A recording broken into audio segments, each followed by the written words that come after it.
What is going on, YouTube? Unfortunately today it is pouring rain and we are not on the river. As you can see, we are here in the shop. We're going to be talking about anchors.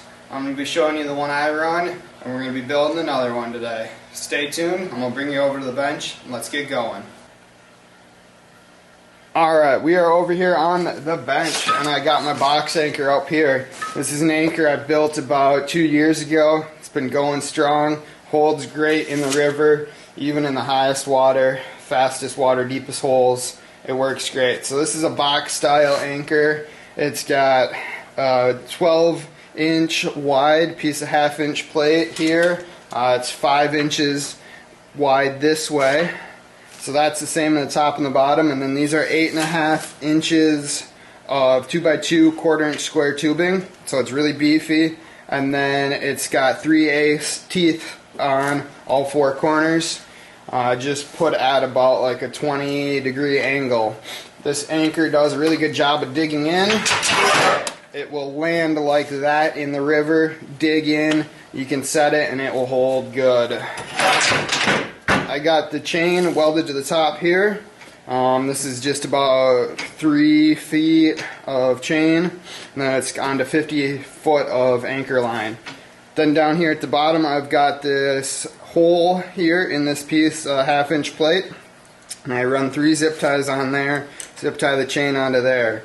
So when it's normally going, it's pulling that way, away with the chain, but if it would happen to get stuck or something, you could reverse on this anchor. These zip ties will break and it will pull the anchor away from the claws and it will get it out of whatever snag you got.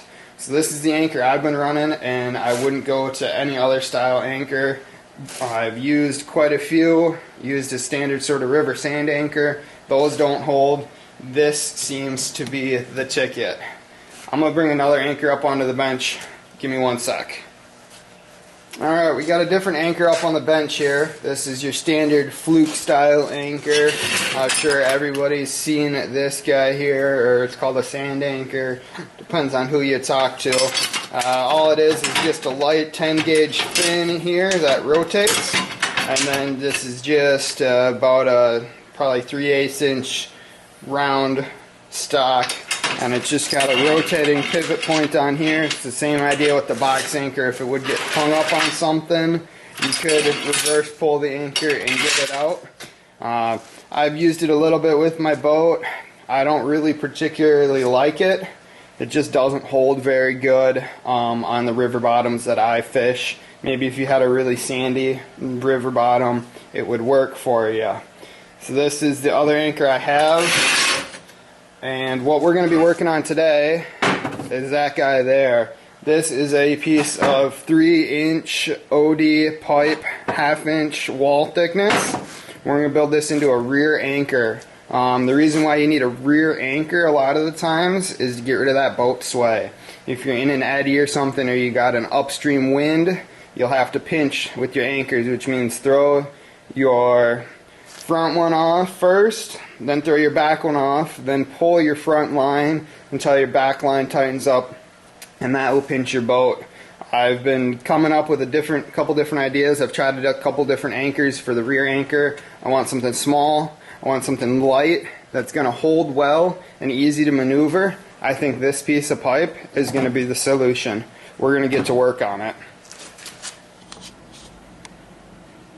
Alright, so the materials I'm going to use for this is this piece of pipe here that we talked about. This is a piece of 3-inch OD, 1/2-inch wall thickness. It's about 8-9 inches long. I got some 1/2-inch round stock here. I got a piece of 3/8 inch plate, big enough to make a cap on there, and just a piece of chain. If you don't have these laying around like I did, you could go down to your local steel yard, and I'm sure you could gather all this up for under 20 bucks if you got a welder or you got a buddy with a welder. So we're going to start by tracing out this end cap here that I'm going to use. I just got a piece of soapstone here, and we're just going to trace this circle out here.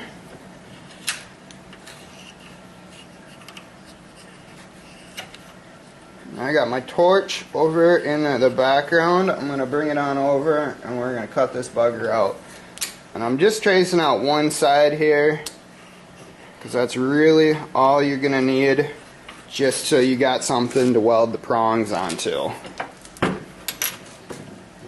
Alright, so I got my oxyacetylene torch over here, and I light this thing up, and we're going to get to cutting.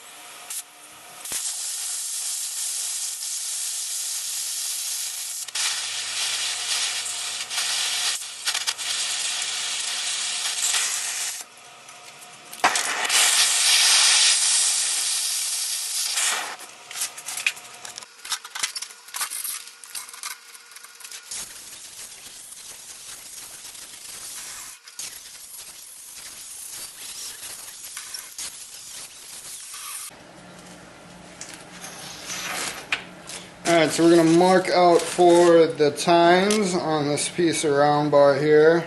I'm going to go 7 inches, and we're going to go with 3 of them.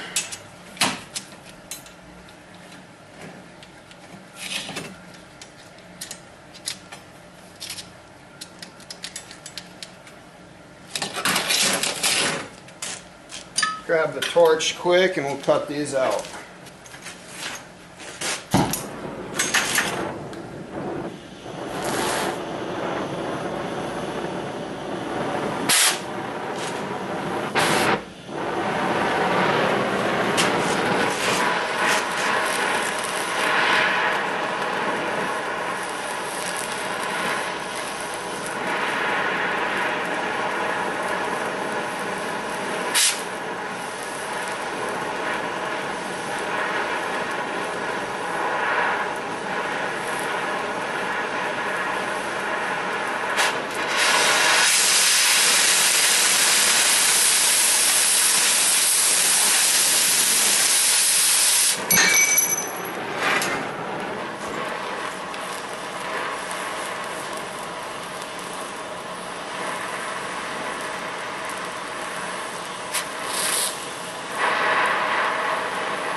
Alright, so I'm going to be heating the tines up and bending the curves into them here. I got them in the bench vise. I'll show you a trick here for bending them here in a minute once I get them warmed up.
So I got it red hot. Let's see if my pipe here is long enough. You just slide a piece of pipe over it, use it for leverage, bend it down till you get the hook you're looking for.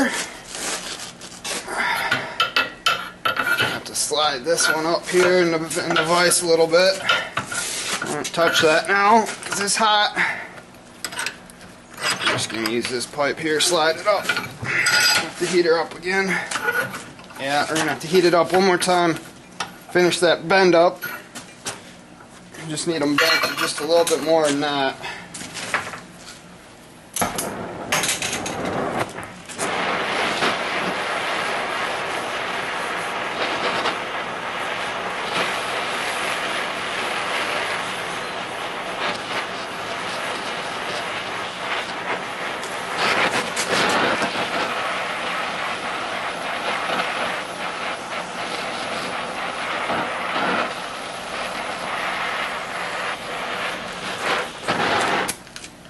That's nice and red hot again. We're just going to give this one last little bend here.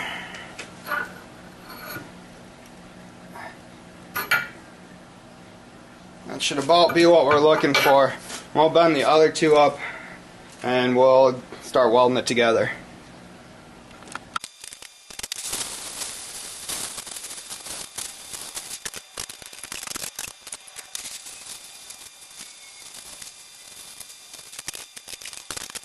Alright, so I thought I was recording, but it turns out I wasn't. I got that end cap all burnt on there. It's not a perfect circle because it's an anchor. You could grind it smooth if you wanted, but we'll get it dressed up here in a minute. Got the end cap burnt on. I'm going to burn on the tines. Actually, we're going to dress it up first before we burn on the tines.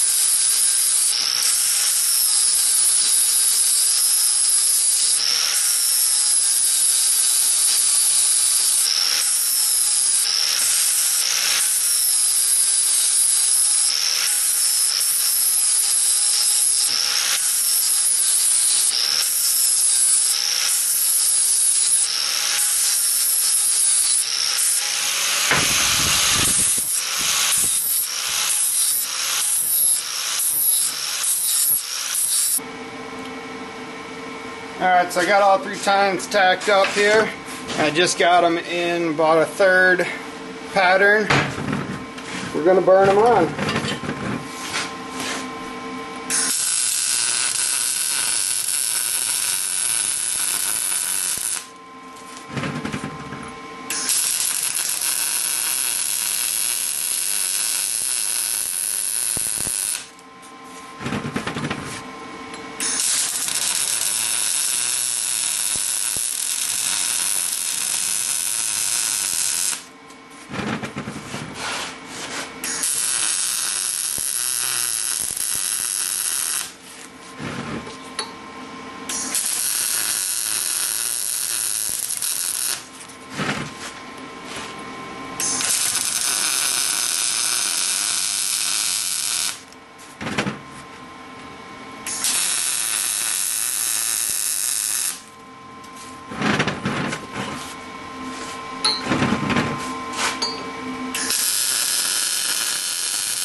Alright, so I got all the tines welded on there. They're all cleaned up.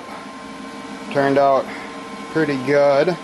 Give you a look around here. It's still hotter than very warm. But I got them burnt on there good. As you can see, that's sort of how it's going to be grabbing when you're using it. So I think it should work really good, no matter how it falls. So the last step we're going to do, we're going to weld this chain on here.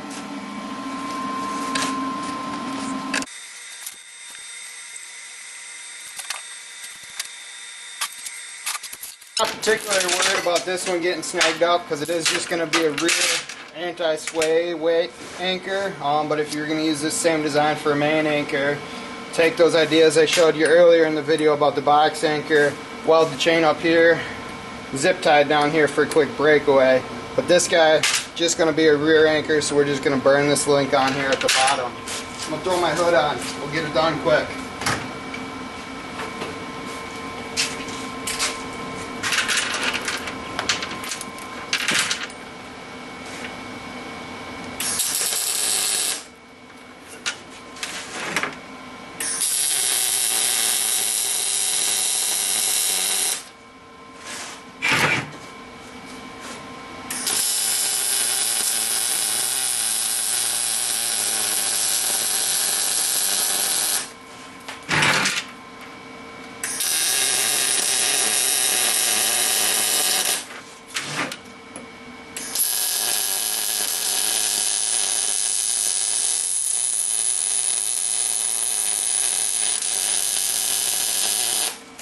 Well, for a couple bucks and a little bit of time, you got yourself a pretty decent anchor there. Tie your anchor line on there, you're good to go. So if you're tired of spending big money on expensive anchors and losing them, find a buddy, bring him some beer. If he's got a welder, run to the steel yard, pick up $20 worth of material, build yourself an anchor. You lose it, build another one. It's better than buying them. Well, that's all I got for tonight, folks. I talked about some of my favorite anchors, showed you one I built one for you. Go out, build yourself some anchors, get out, go fishing. Tomorrow we're hitting the river, so we'll test this anchor out. We'll let you know. Stay tuned.